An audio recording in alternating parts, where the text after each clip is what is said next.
Hi, kings and queens. Today I'm here to talk about if you have met someone, maybe you've been on a date or two and they are just not showing up, what to do about this, what it means. And I'm going to give you the exact thing to say to them to get the clarity that you need. So I'm a big fan of communication, which takes balls, and it is not something that everyone is prepared to do, right? Because it can be easier to run away, hate them. This person wasn't showing up, blah, blah, blah.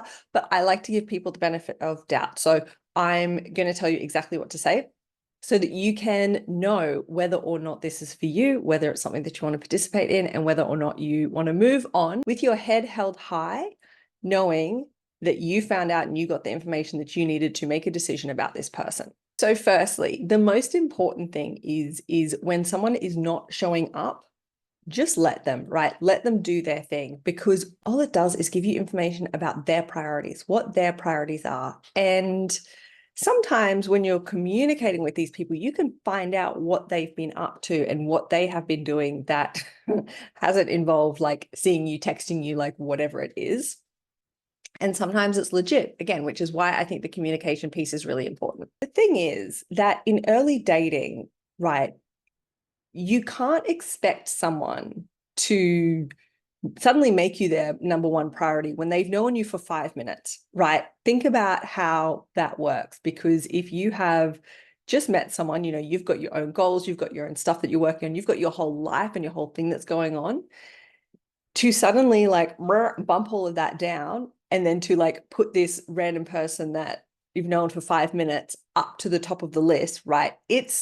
Frankly, it's a red flag for me, because it's saying that that person is willing to completely like shove their life to one side the second that someone comes in, right? I just think that that has long-term problems with it, because it's also not sustainable, because sooner or later we'll have to get back to our fluctuating priorities in our lives. When you have that information about what their priorities are, right, how they're showing up, you get to decide whether or not that is okay with you. You get to decide whether or not that is something that you want to continue to participate in. So really what I'm advocating for here is to not get into the push-pull, right? Not get into the game playing of the like, oh, well, they waited 5 days to text me, so now I'm going to wait like a week.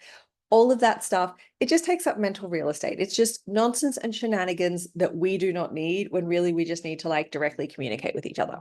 So in order to address this with this person, you can say to them like, hey, it's been a while and like, I kind of like you, but like, I also don't have enough information about you to decide whether you are someone that I want to date, because there hasn't been that much communication, or we haven't seen each other that much, right? And so I'm just really wanting to know where you're at. So the beauty about that is that it gives that person the opportunity to tell you how they feel. And also it's not coming from a needy place. It's telling that person, I'm trying to make a decision about you. I'm not waiting for you to choose me. I just want more information so that I can make a clear decision whether this is something I want, whether you are someone that I'm going to be interested in. But right now I do not have that information. And it gives them the opportunity to respond and say, yeah, I do think there's potential, like, let's show up more, which is what happens more often than not when I say this. Or to say, yeah, you know what, I'm just not really into this and it hasn't been a priority and I probably should have told you earlier. All of those things are fine, right? And all of those things, as I said, give you the clarity that you need to be like, that's not for me, right? Release it and let it go. Rather than having all of these kind of like fade out situations, as I said, getting into the games. When we get into the games, we end up investing so much more energy into it. And then it just hangs around. Like no matter how it ends, there's always like, it just creates a stronger energetic, not bond, but tie to this person.